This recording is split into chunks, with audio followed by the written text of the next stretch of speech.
Starting a business or launching a new product can feel like a huge leap into the unknown. Many entrepreneurs face the challenge of investing time, energy, and money into an idea, only to find that it doesn't meet customer needs or isn't successful in the market. But what if there was a smarter way to build your business, one that minimizes risk and maximizes your chances of success? That's exactly what the Lean Startup offers, a fresh, innovative approach to starting and growing a business. Rather than spending months or even years building a product based on guesses or assumptions, this book teaches you how to build a simple version of your idea and test it with real customers right away. You start by creating what's called a minimum viable product, MVP, the simplest form of your product that still solves a real problem for your audience. From there, you gather feedback from customers, analyze what works, and make improvements. It's a cycle of building, measuring, and learning. By making small, manageable changes based on actual data instead of intuition or guesswork, you avoid wasting resources on ideas that don't work. This approach allows you to pivot quickly if things aren't going as planned, or to scale faster when you find something that resonates with customers. The lean startup is all about learning quickly, adapting to change, and using customer feedback to guide your decisions. With this method, you can confidently navigate the uncertain waters of entrepreneurship, building a product that truly fits the market's needs and grows as your business does. It's a smarter, more efficient way to start, one that gives you the best chance to turn your vision into a thriving business. Chapter 1. Starting a business can be overwhelming. You might have a great idea, but where do you even begin? How do you know if your idea will succeed in the market or if customers will truly want what you're offering? These are common questions, and they can cause hesitation or even lead to fear of failure. However, the Lean Startup method provides a clear and efficient way to start your business with less risk and more learning. The first step is to focus on starting small, rather than jumping right into building a fully developed product. In the traditional way of thinking, you might spend months or even years developing a product, only to find out that it doesn't meet the needs of customers. The Lean Startup method, however, shows you how to build the simplest, most basic version of your product first, what's called a minimum viable product, MVP. An MVP is not about perfection. It's about getting your idea into the hands of real customers as quickly as possible so you can learn from them. This allows you to test your product before investing significant time, money, and effort. Instead of assuming that your product will be a hit, you're putting it out there to see how customers react and gathering valuable feedback. By starting with an MVP, you avoid wasting resources on a product that might not meet customer needs. You don't need to create a perfect version right away. The goal is to learn quickly.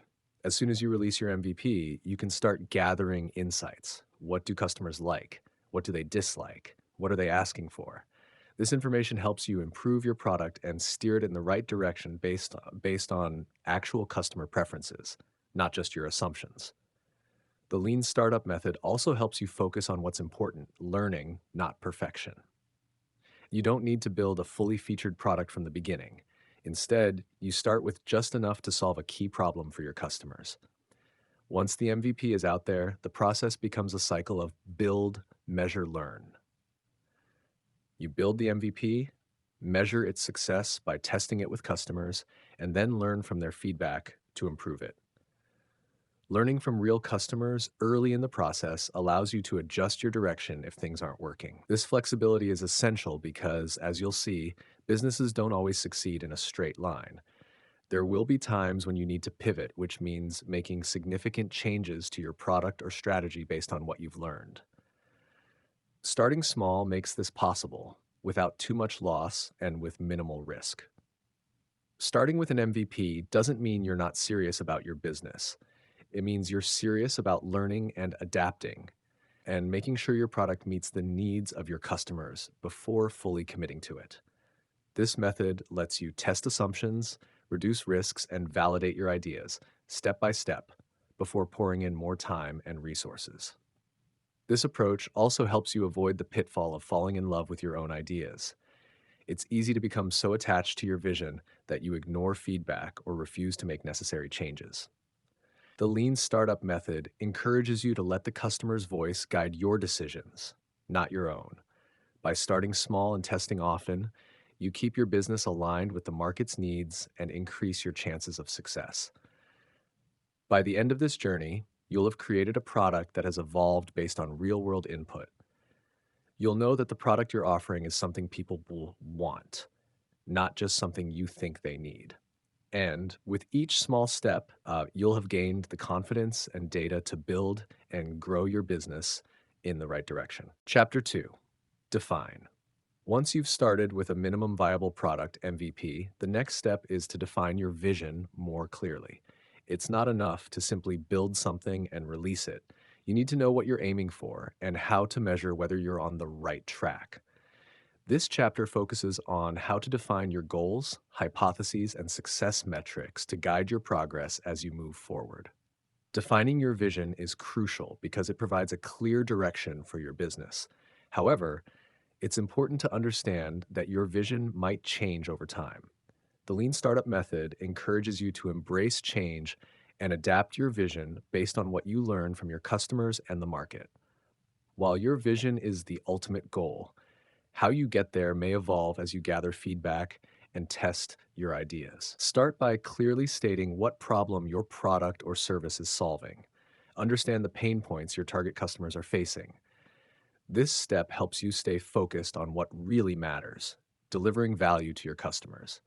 The clearer your definition of the problem, the easier it will be to measure whether your MVP is moving you closer to solving it.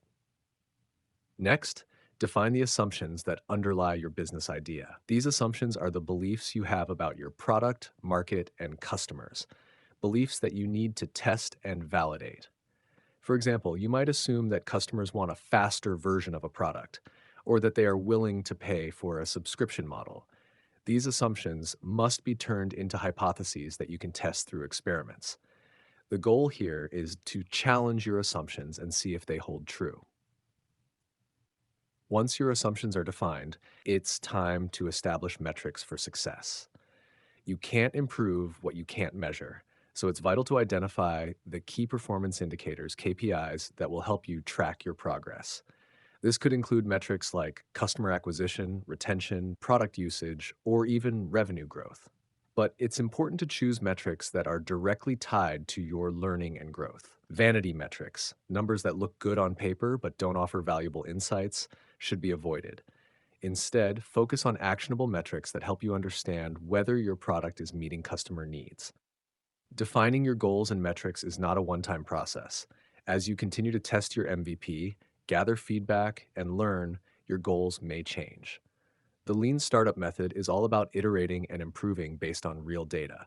So, as you define your business's path forward, be ready to adjust and refine your approach based on what you learn from your experiments.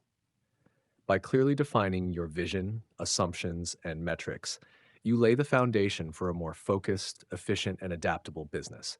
You create a roadmap that will guide you in making decisions and taking actions that are aligned with your long-term success. This chapter shows you how to turn your initial ideas into specific, testable hypotheses and how to measure your progress along the way. The clearer you are about what you're trying to achieve, the better your chances of building a successful, customer-driven product. Chapter 3: Learn. Once you've defined your vision, assumptions, and success metrics, the next step is to learn from your customers. The Lean Startup Method emphasizes the importance of constant learning through real-world data rather than relying on intuition or guesswork. This chapter focuses on how to collect meaningful feedback, test your hypotheses, and use what you learn to improve your product. Learning is at the heart of the lean startup approach. You've already built your minimum viable product MVP and tested it with customers. Now it's time to understand their experiences, needs, and reactions. But how do you know if the feedback you're receiving is useful and accurate? The key is to focus on actionable data, which helps you make decisions that drive progress. To gather meaningful feedback, you need to create experiments that test the assumptions you made in the previous chapter. For example, if you assumed that your customers would prefer a feature-rich product, you can test this assumption by offering a simplified version of the product and observing how they react. The goal is to validate or invalidate your assumptions, not to prove that your idea is right. It's crucial to remain open to the possibility that your initial assumptions might be wrong. There are several methods you can use to gather customer feedback. One common approach is conducting customer interviews, where you ask your customers about their pain points, needs, and experiences with your MVP.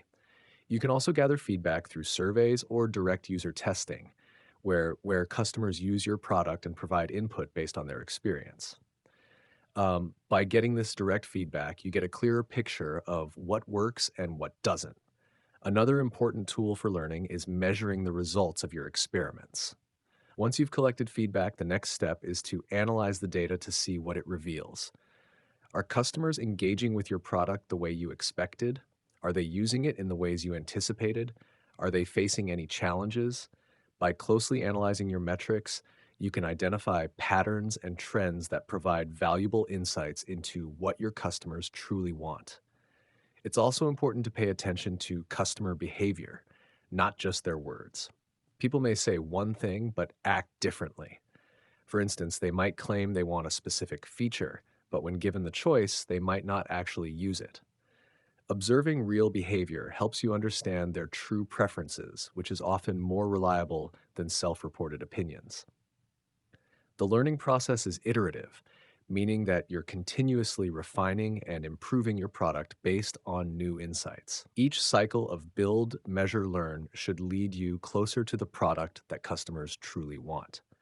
It's important to remember that learning is not just about confirming what you already know. It's about discovering new information that can help you make informed decisions and adjust your approach. In the lean startup approach, failure is not something to be feared. It's an opportunity to learn. If a test shows that your assumptions were wrong, don't view it as a setback. Instead, consider it a step forward because it's providing you with crucial insights that you can use to refine your product or strategy. The more you learn from these experiments, the more you can improve and fine tune your business. As you continue to learn, you'll gather the data necessary to make better decisions and create a product that truly meets customer needs. The key is to stay focused on learning quickly and using what you learn to iterate and adapt. By constantly testing and refining your product, you keep your business on the path to success, ensuring that what you offer is always aligned with customer desires and market demands. Chapter 4: Experiment. Experimentation is a critical part of the lean startup process. It's not enough to simply gather feedback and learn from your customers. You need to test your hypotheses with actual experiments to see if your assumptions hold true. This chapter focuses on how to design, run, and analyze experiments that help you validate or invalidate your business ideas, allowing you to make informed decisions based on real data. The goal of experimentation is to test the assumptions that you've defined earlier in the process. These assumptions could be about your product features, your target market, or even the way customers will behave. The lean startup method is built on the idea that you don't know for sure whether your assumptions are correct until you test them. Through experiments, you can either prove your assumptions right or learn that you need to pivot or adjust your approach. To start, you need to design experiments that are simple, focused, and measurable. A good experiment tests a specific hypothesis, like whether customers will pay for a subscription model or whether a certain feature improves user engagement. The experiment should be structured so you can measure the outcome clearly using the metrics that you've already defined in previous chapters. These experiments don't need to be complicated or expensive. In fact, the simpler, the better. The more straightforward your experiment is, the easier it is to gather actionable insights. There are different types of experiments you can run depending on your business goals. One common approach is to conduct A/B testing, where you offer two different versions of your product or website to customers and see which one performs better. This allows you to test specific features or changes in your product without fully committing to one approach. Another type of experiment is the split test, which allows you to compare two different customer experiences or user interfaces to see which one gets more engagement.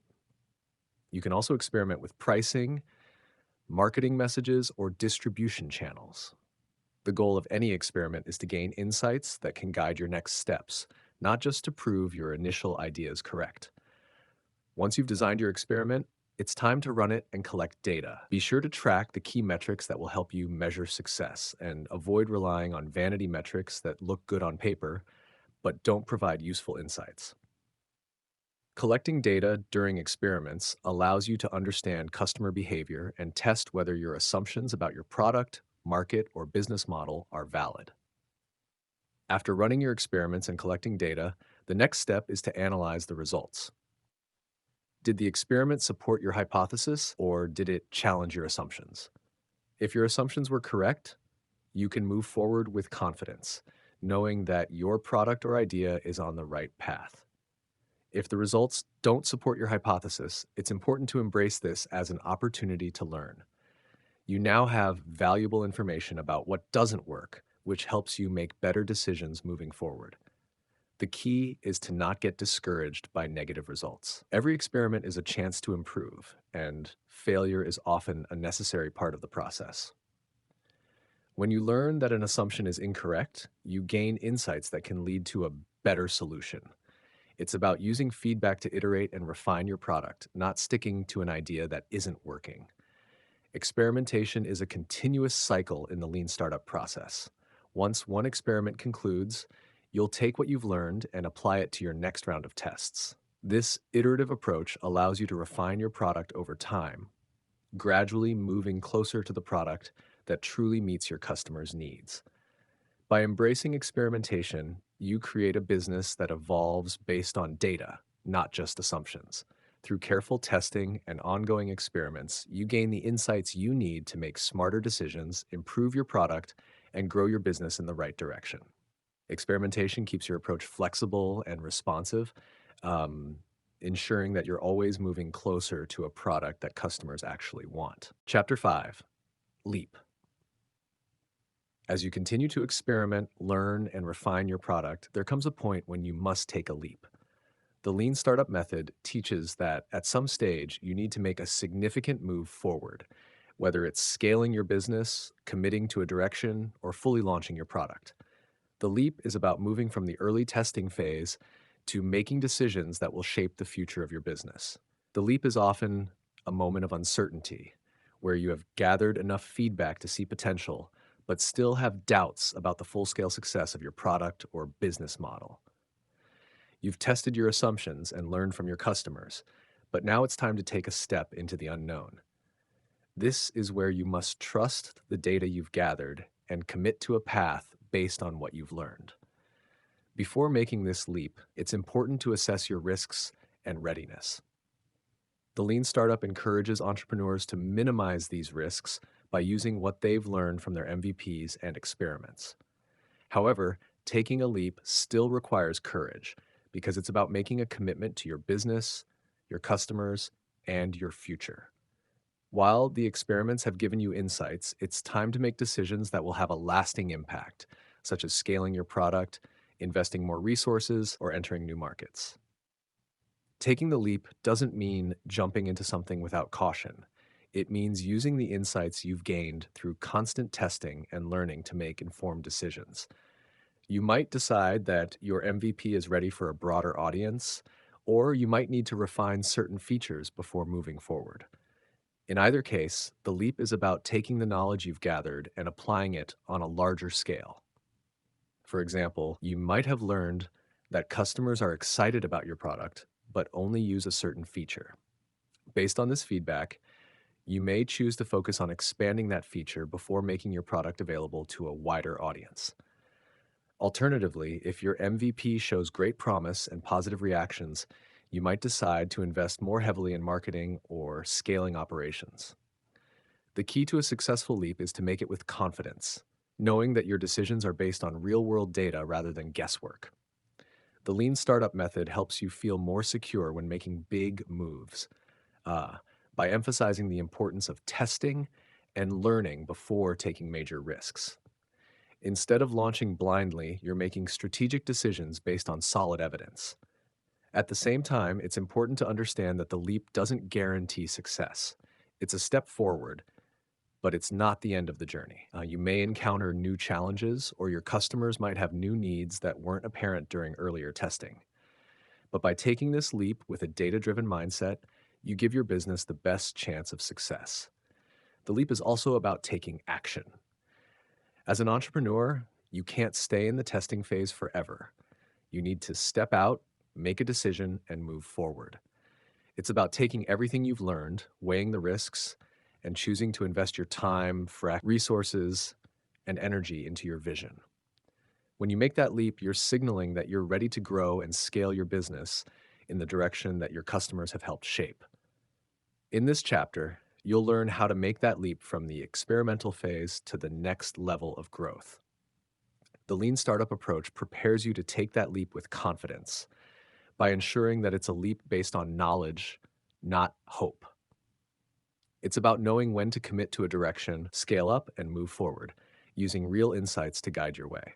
Chapter 6. As your business grows and you move beyond the initial stages, testing becomes even more important. It's no longer just about validating your MVP, but about continuously refining your product, business model, and strategies. In this chapter, we'll explore how to test effectively, validate your decisions, and use data of your next steps. Testing is about confirming that your assumptions hold true as you scale your business. By now, you've learned that building and scaling a product without proper validation can lead to wasted resources and missed opportunities. Testing allows you to minimize risks by providing real evidence of what works and what doesn't, ensuring you make decisions based on data rather than intuition. Your tests at this stage should be more complex than the initial MVP tests, as you'll be experimenting with various elements of your product, business model, and customer interactions. These could include testing new features, trying different marketing strategies, refining your customer acquisition tactics, or adjusting your pricing model. Each experiment is an opportunity to learn something valuable, helping you make better decisions moving forward. One of the most common testing methods at this stage is A/B testing. With A/B testing, you compare two different versions of a product or feature to see which one performs better. For instance, you might test two versions of your homepage to see which one leads to more signups, or compare two price points to see which one results in more conversions. A/B testing gives you concrete data on what works best for your audience, helping you optimize your offering. Another important testing method is customer feedback. As your product evolves, it's essential to keep talking to your customers to understand their needs and how they're interacting with your product. This can be done through surveys, interviews, or even analyzing customer behavior through analytics tools.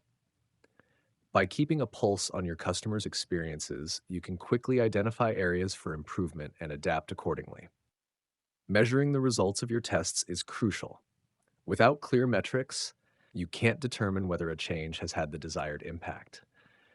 Focus on metrics that directly impact your business goals, such as user engagement, conversion rates, or customer retention. Don't get distracted by vanity metrics that might look good on paper but don't provide actionable insights. Tracking these metrics over time will help you determine whether your tests are leading to meaningful progress. Testing also helps you decide whether to pivot or persevere. If your test results show that something isn't working, it's an opportunity to change your approach. For example, if your pricing model isn't resonating with customers, you might decide to test different pricing strategies or rethink your value proposition. Alternatively, if your tests show positive results, it's a sign to double down on what's working and expand further. This phase of testing is about being agile and responsive. The lean startup method encourages you to keep experimenting and iterating, never settling on a solution until it's validated by real customer data. Even if something works initially, you can't assume it will always work. The market is constantly changing and customer preferences evolve, so ongoing testing is necessary to keep your business on track. In this chapter, you'll learn how to set up effective tests, measure the results, and use that data to improve your product and business strategy. Testing is an essential part of the lean startup process, ensuring that your decisions are grounded in reality and that you're always moving toward a solution that meets customer needs. It's a process of continuous improvement that drives your business toward long term success. Chapter 7: Measure. As you continue testing and experimenting, the next critical step is to measure the results of your efforts. Testing alone isn't enough. It's the data you collect from those tests that allows you to make informed decisions and move your business forward. This chapter focuses on how to measure what matters, track meaningful metrics, and use that data to guide your progress and growth. The core idea behind measuring is that you need clear, actionable data to know whether you're heading in the right direction. Without measuring the outcomes of your tests, you could be making decisions based on assumptions rather than facts. Metrics help you evaluate whether the changes you've made are improving your product, whether you're achieving the results you want, and whether your business model is viable. To start, it's essential to distinguish between different types of metrics. Vanity metrics might look good at first glance, like website traffic or app downloads, but they don't necessarily tell you whether your business is growing in the right way. Actionable metrics, on the other hand, are the numbers that directly affect your decision making. These could be metrics like customer retention rates, conversion rates, revenue growth, or customer lifetime value. Data points that help you understand how your product is performing and where to focus your efforts. In the lean startup process, you're encouraged to focus on innovation accounting, a method of measuring progress that helps you determine whether your experiments are leading you toward a sustainable business. Innovation accounting involves setting clear milestones and tracking the outcomes of your experiments against those goals. For example, if you're testing a new feature, your milestone might be to see if that feature increases user engagement by 20%. By tracking these milestones, you can ensure that you're making meaningful progress, not just busy work. When measuring, it's important to set up a feedback loop. The feedback loop is the cycle of build, measure, learn, where you take the results from your tests, analyze them, and use them to adjust your approach. Each cycle of this loop should bring you closer to a product that aligns with customer needs and market demands. The feedback loop also helps you avoid making decisions based solely on intuition. Data should guide your choices. A big part of the measuring process is deciding which metrics matter most at different stages of your business. In the early stages, you might be focused on validating your product market fit and testing key assumptions. Metrics like customer acquisition cost, churn rate, and retention are key indicators of how well your product is resonating with users. As you scale, you'll shift your focus to metrics that reflect the growth and sustainability of your business, such as revenue growth, profit margins, or market share.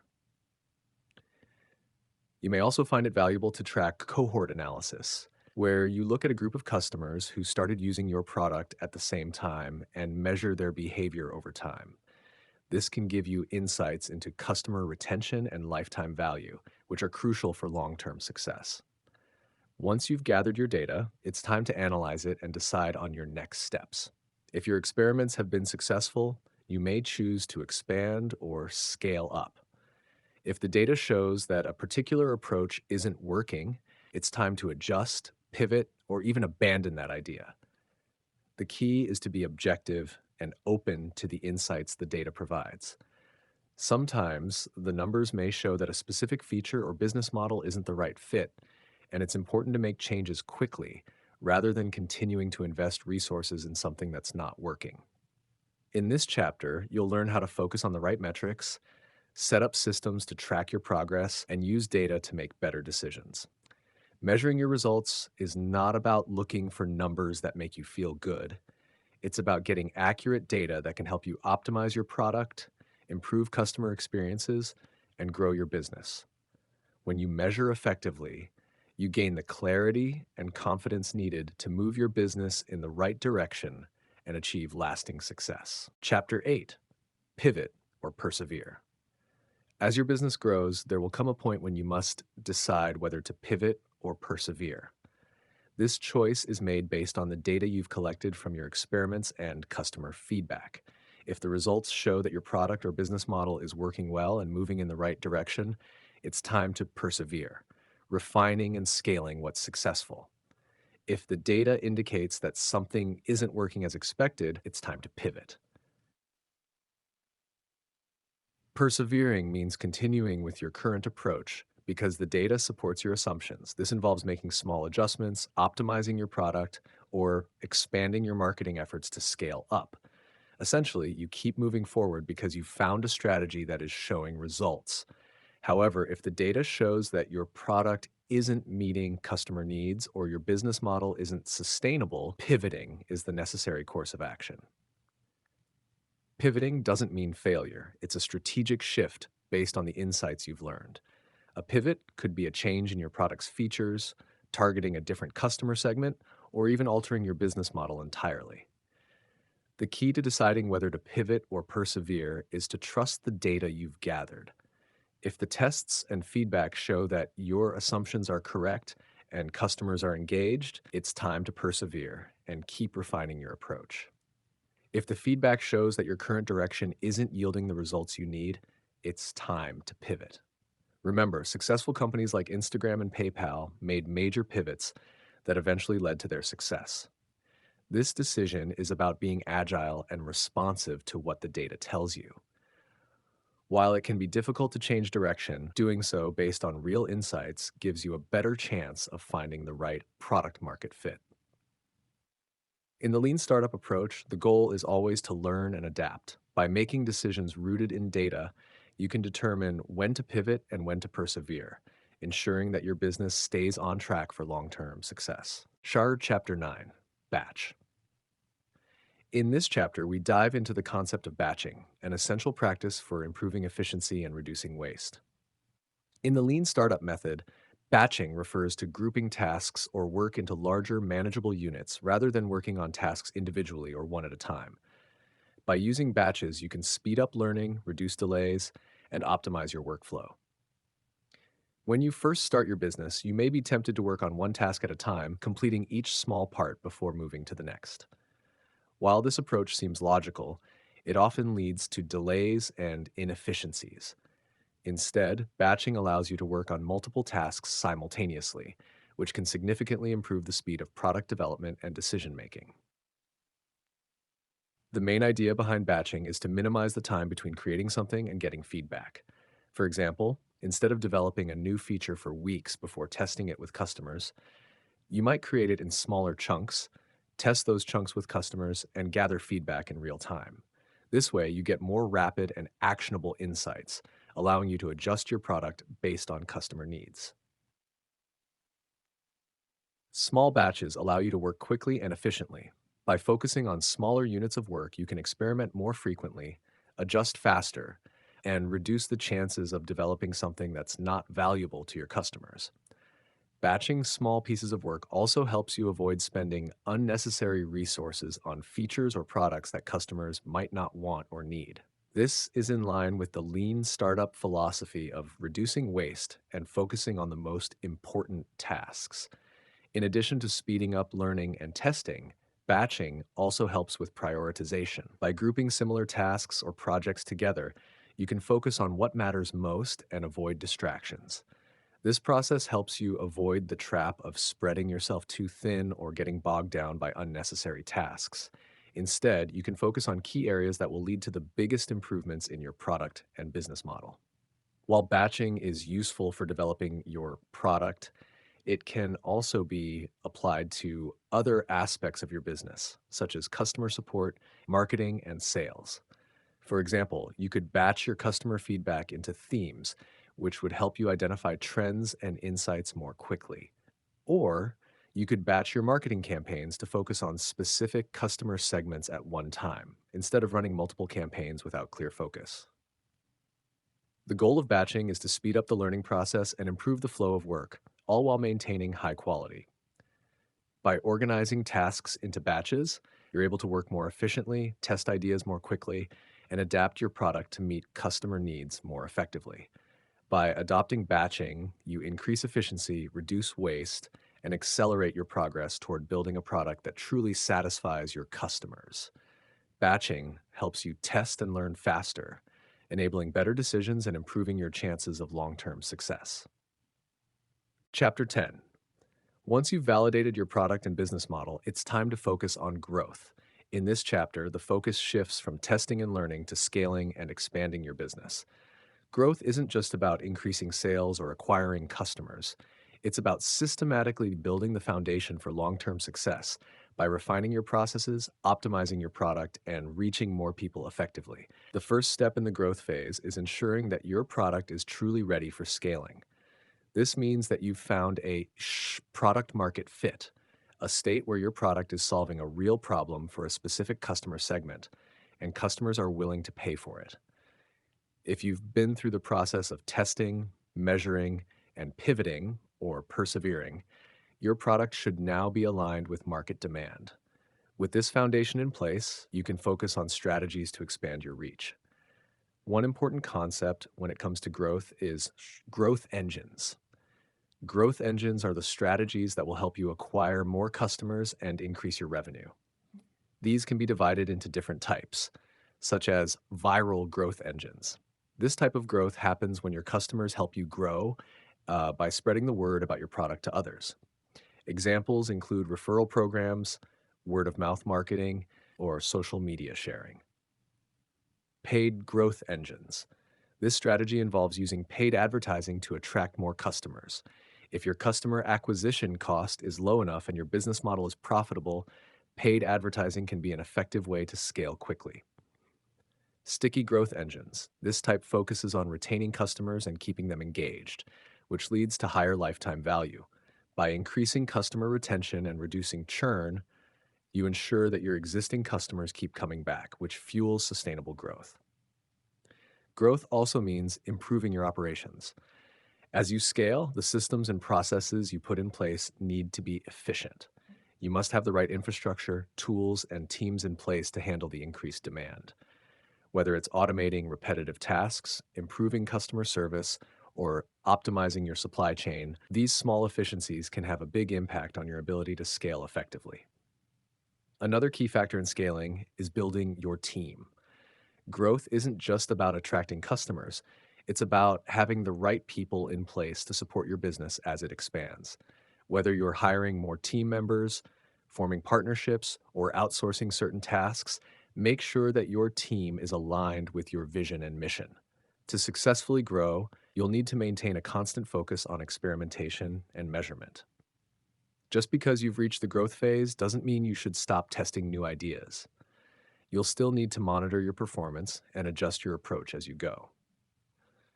Using metrics such as customer acquisition cost, CAC, customer lifetime value, CLV, and churn rate will help you track the effectiveness of your growth strategies and ensure that you're not just scaling, but scaling sustainably. As your business grows, the challenges you face will change. Early on, you focused on finding a product that works. Now, you need to manage increased complexity, improve your processes, and keep delivering value to your customers.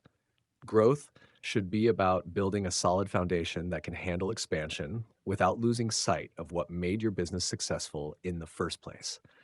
By focusing on the right growth strategies, optimizing your operations, and staying agile in your approach, you can scale your business efficiently and effectively.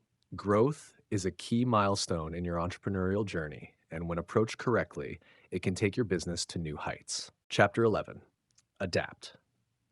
In this chapter, the focus shifts to the importance of adaptation as your startup grows and changes. No matter how much planning and preparation you do, you will inevitably face unexpected challenges and new information. To succeed, you need to be flexible and willing to adjust your strategies, processes, and mindset based on what you learn from your customers, market, and data. Adaptation means constantly assessing your business and being open to change. It's about knowing when to adjust your product, tweak your marketing, or shift your business model in response to what the market is telling you. This could mean making small, incremental changes or making major pivots if needed. The key is to remain agile and responsive to avoid becoming stuck in outdated practices or strategies. As your startup matures, the ability to adapt becomes even more crucial. Early on, you were experimenting and learning quickly. But as you scale, the challenges grow in complexity, and you must adapt not only your product, but also your internal processes and your team's skills. This means focusing on areas like improving efficiency, managing larger teams, or refining your customer engagement strategies to keep pace with your growing customer base. The most successful startups are those that continually adapt to new information, market conditions, and customer needs. In this chapter, you'll explore how to build a culture of adaptability within your company. You'll learn how to gather and respond to feedback, how to evolve your product or business model, and how to stay ahead of changes in the market. By making adaptation an ongoing process, you ensure that your business can survive and thrive no matter what challenges arise. Chapter 12: Innovate.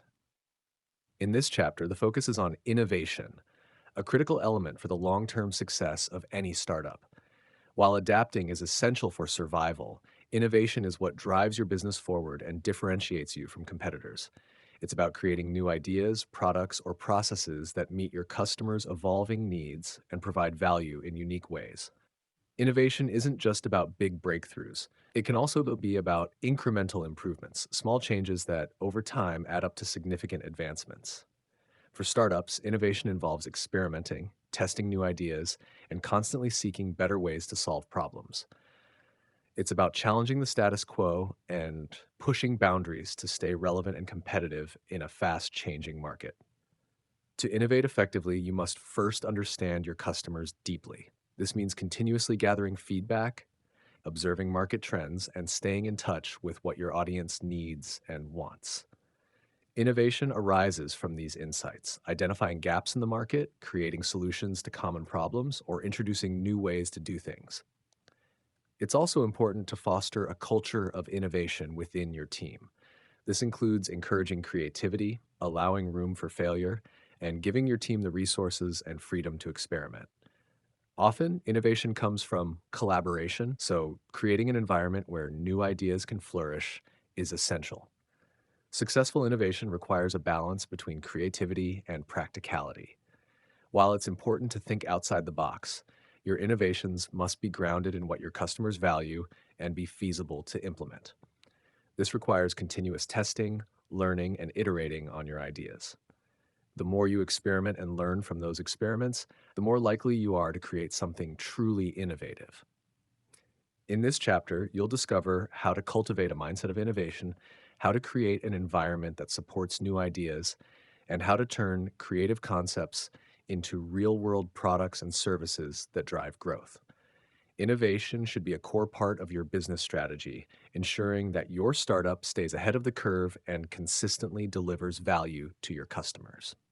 Chapter 13: Epilogue. Waste Not. In the final chapter, the emphasis is on the core principle of the lean startup method: waste reduction.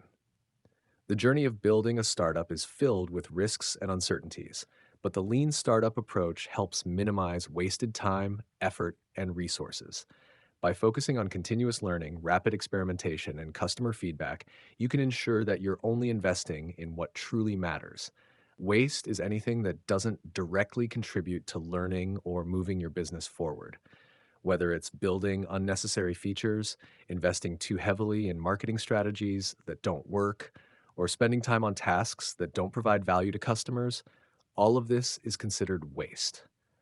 The goal is to eliminate anything that doesn't help you find the right product market fit or move your business closer to success. The lean startup method encourages businesses to be frugal and efficient. By validating ideas early through small experiments and feedback loops, you avoid spending large amounts of time or money on unproven concepts. This approach allows you to test assumptions quickly, adjust your direction as needed, and invest only in the strategies that deliver real value. The ultimate goal is to build a business that runs on efficiency, where every action is deliberate and every decision is informed by data. Instead of throwing resources into projects with uncertain outcomes, you focus on creating a product that resonates with customers and solves real problems. By adopting a mindset of waste reduction, you not only save money and time, but also increase the likelihood of long-term success. In this epilogue, the key takeaway is clear: waste not. Focus on what matters, learn from your mistakes, and keep improving your product and business model based on real customer insights.